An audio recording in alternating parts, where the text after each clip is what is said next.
O Kadara, buhay probinsya. Magandang araw mga kadara. Ngayon, bumalik kami sa ilog para ituloy ang paggawa ng aming kubo sa tabing ilog. Hindi lang yan, may dala rin kaming bagong adventure para sa inyo. Kaya samahan nyo kami sa isang araw na puno ng gawaing probinsya.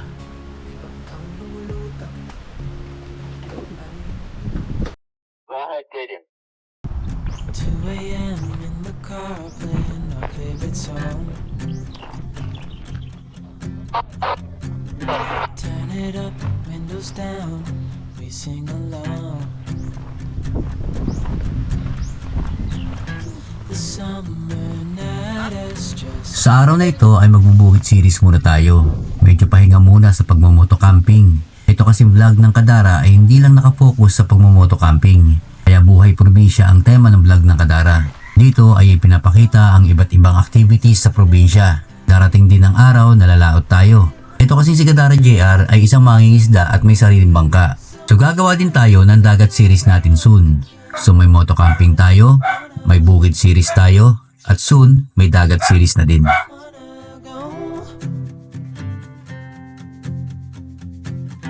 calling sick in the morning, baby don't leave. Sundan nyo lang kami mga kadarap dahil papakita namin sa inyo kung paano matapos tong kubo-kubo namin. Kung matatapos ngayong araw na to, pero sisiguraduhin no namin na ito'y tatapusin namin. Maaari mang hindi sa ngayon, pero sa mga susunod, kaya po subaybayan nyo kami at ayusin namin yung aming tayong kubo-kubo. So makikita nyo, ito po ngayon yung hindi natapos. So ayan pa lang, sundan nyo at sa mga susunod na oras makikita nyo kung hanggang saan yung matatapos namin. Pagdating namin sa ilog, agad kaming nagtrabaho para tapusin ang aming kubo. Ang simpleng kubo na ito ay magiging pahingahan namin sa tuwing babalik kami rito.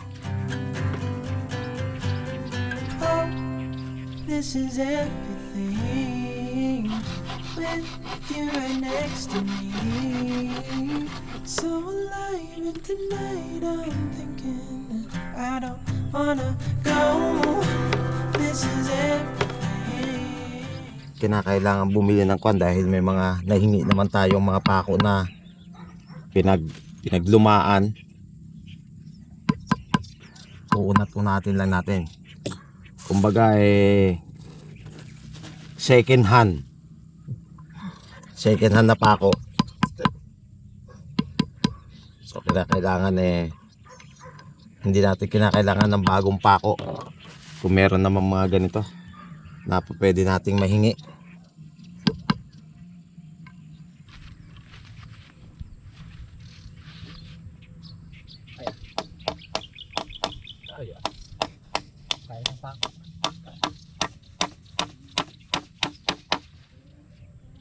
Gusto mo pa na natin ito. Alambrihan pa natin. Muna kayo na. Saka ako na. Pagkat.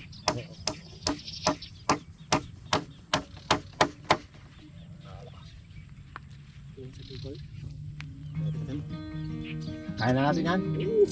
Oo simple. Alangan naman. Something that will Ay, alangan na hintayin mo yung wala. Cause these memories of her won't go away.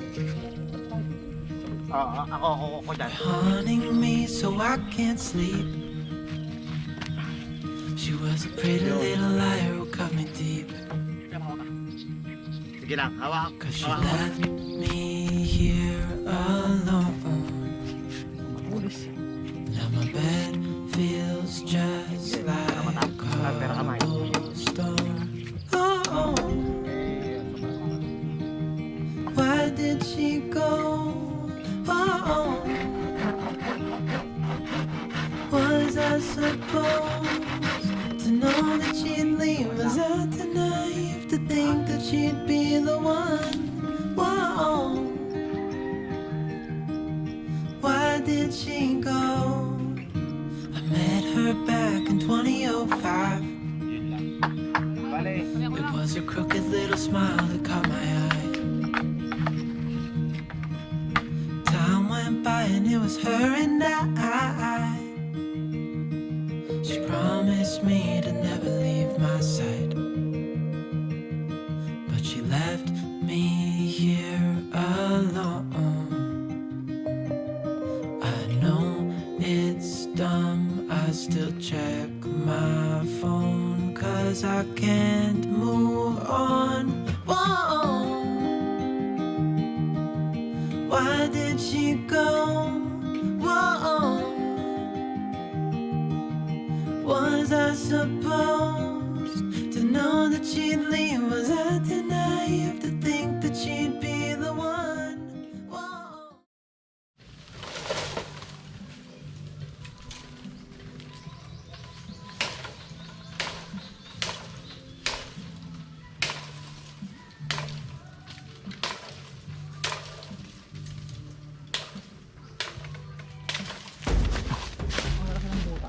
Maya-maya pa ay nagsimula ng umakyat ng bundok ang mga kadara natin. Kukuha sila ng kahoy na gagamitin para sa papag na gagawin. Kaya tayo ngayon ng bundok.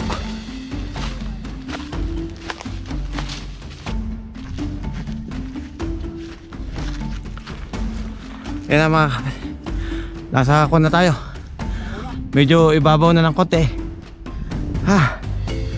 Yan. Pamundok. Doon na yung apartment to.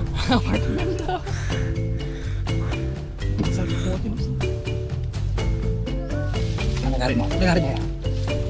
Tuloy ko mo na yan. Guys, suba ng baboy naman sa ating bundok. To, subsuban ng baboy damo. Yan o. Yung nakakain sila yung katulad yan o, yung mga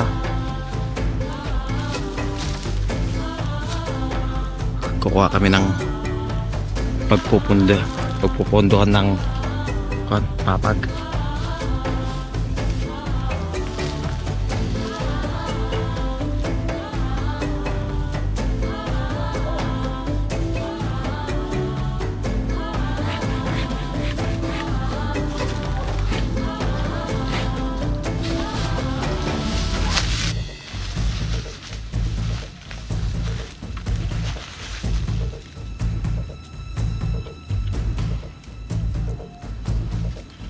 Yan na guys, pinakahod na kami ng mga kahoy ni Gia. Yan yung panggagawa namin ng papag.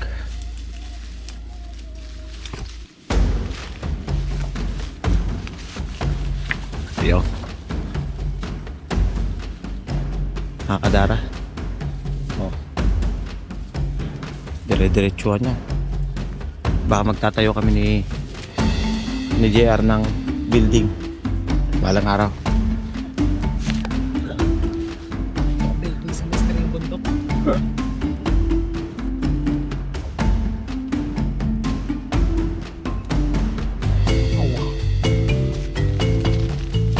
Ayun no? No? Oo. So, di ko ang target. Yung bulat yan. May mga kalos dyan. Yan guys. Kapapasok lang namin sa medyo masukal na yan. Yan ang pabaybayin namin ngayon. Ito. Taanan na pa napakahirap. Di mo alam kung may malalim o babaw. Sa gawa ng damo. Oo. Ito mo. Lubog ka. Pero ito yung natin, dinaanan natin. Pero Yeah. di mo alam kung malalim o mapapataas. Nakakapili lang pa yan. Yan guys. Oh. Bababa na kami. Ito, kaladkad ngayon ang abutin nito sa akin. Oh, ayun na po si Kadara JR. Unti-unti na pumababa.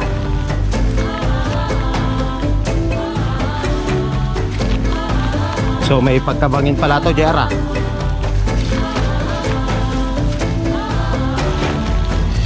Mauuna yung kahoy nito dito sa akin.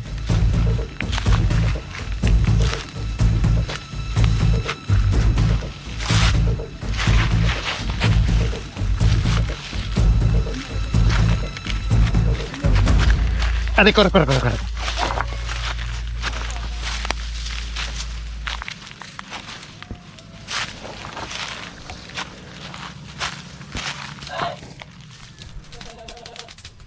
Yan guys, nakita mo ha, unti-unti na natin nabubuo yung Nabubuo ating campsite.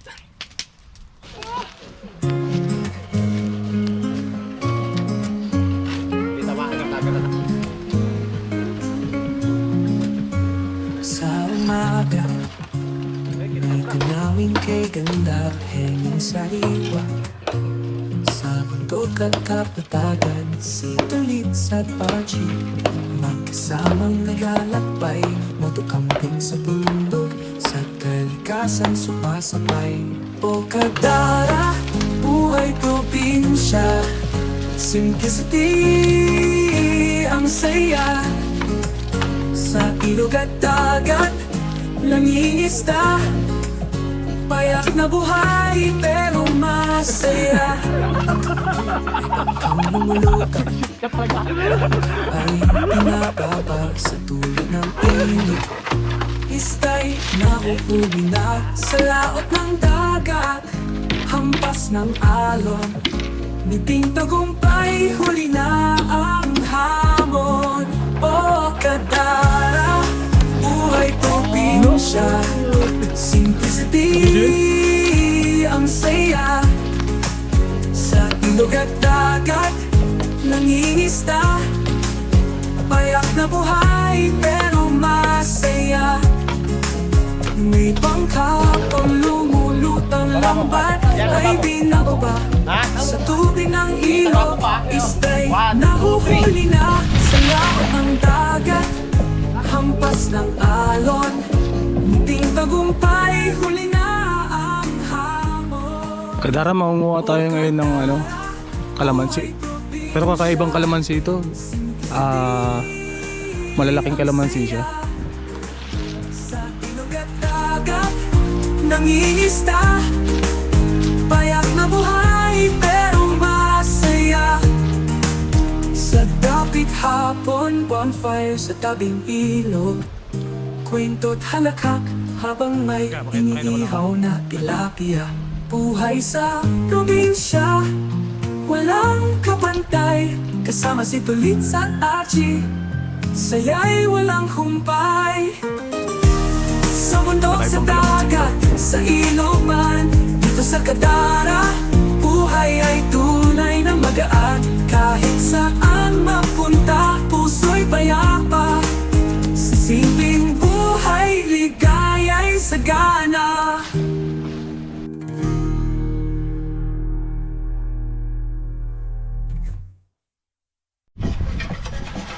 Habang ang iba ay nagtatayo ng haligi at bubong, si JR naman ay nagsimula ng manguha ng gulay sa kanyang munting taniman. Hitik sa bunga at masaganang gulayan. Guys, mag-harvest tayo ng gulay at yung mga pipino natin. At yung mga gabi natin, may mga daludal na. Yung upo natin, no? Ayan guys, medyo malaki na yung bunga. Pwede natin siyang harvestin.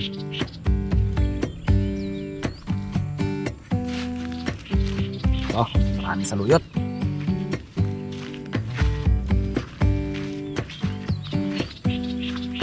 Yung mga patola natin is medyo nagbubunga na rin sila, medyo malaki na rin. Lapit na rin harvest. At ito ang kuha natin ngayon, bulaklak ng kalabasa. Time changes everything, and everything will change in time. Love changes every heart, and any heart can change you. At manguha tayo ng mga bulaklak ng kalabasa.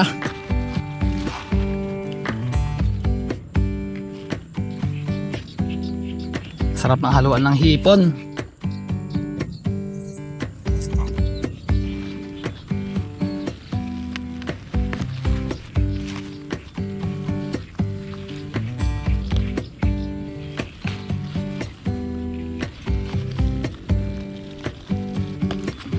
Pa yung ibang bulaklak.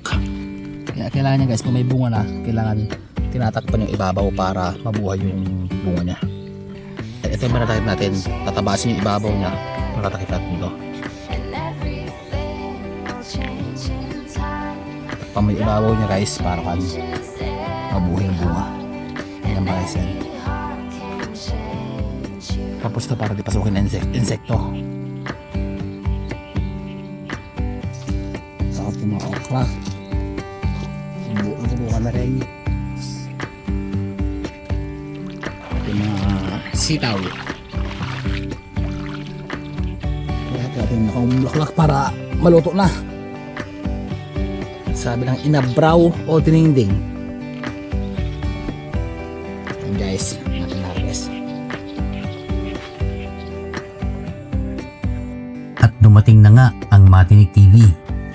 Makakasama natin sila sa araw na ito upang tumulong sa paggawa ng kubo at sa panghuhuli ng isda. Pinaka-tanda nila yung mata. Hindi lang magdala ka doon. Ayaw ba yun? Ganun. Ayaw lang yung labok. Speaker full. May saluin din.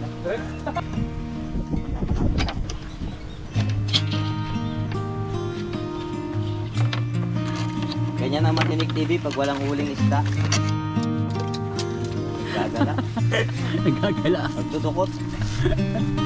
Naghahanap ng Habang patuloy ang paggawa ng kubo, Pay kaming sinamantala namin ang pagkakataon na mamana at magwagwag ng isda at hipon.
Nandyan lang yan, nagtatago.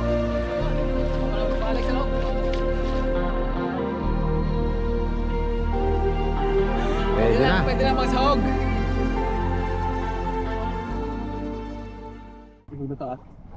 Mga na itlog. Yan yung pasok naman sa bahay. Pakitahan talaga kita. Oh guys, nakuha namin ng isang buya. Pangalawa. Pangalawa. Pare, ginawa natin sila. Ginawa natin. Yo! Na, yun oh. Walang bato. Nang walang bato. Ay, ang dami. Tayo siya ka. Tayo. Pagkaka ng propet. Maaga matarpulin. Maaga matarpulin. Maliit na tilapia, release. Ayun, release. Ganun yung sabi, paikot mo kayo rin. Sige.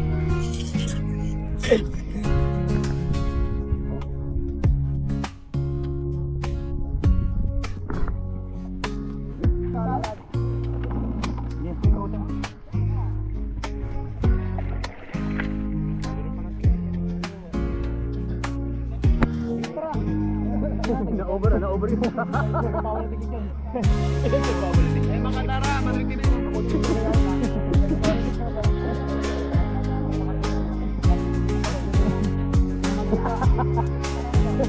Property mo na talaga.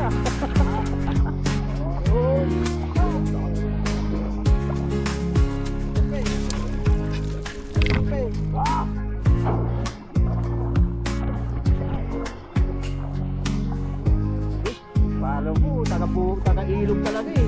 Gaganyan-ganyan pa siya oh. Gaganyan-ganyan siya oh. Kanina mga tilapia maliit, mga para mga alimango malaki masyado na natin may turuhan. Responsible vlogger.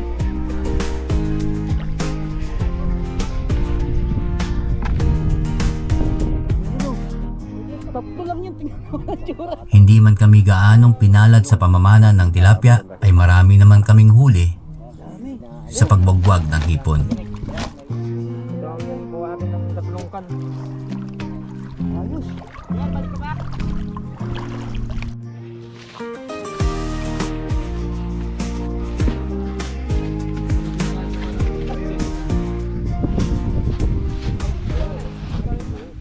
Magtatanghalian na nga pala. Oras na para magluto. Ang menu natin ngayon ay sinigang na baboy gamit ang sariwang gulay mula sa taniman ni JR. Samahan mo pa ng bunog at inihaw na mga tilapia. Hindi rin mawawala ang kanin na niluto namin sa kawayan. Ang ganitong paraan ng pagluluto ay hindi lang masarap kundi nagbibigay ng kakaibang lasa sa pagkain.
Pagkatapos mo ng halian ay inupisan ng gawin ang papag at etayo ito sa gitna ng kubo.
Sa wakas, unti-unti nang nabubuo ang aming kubo.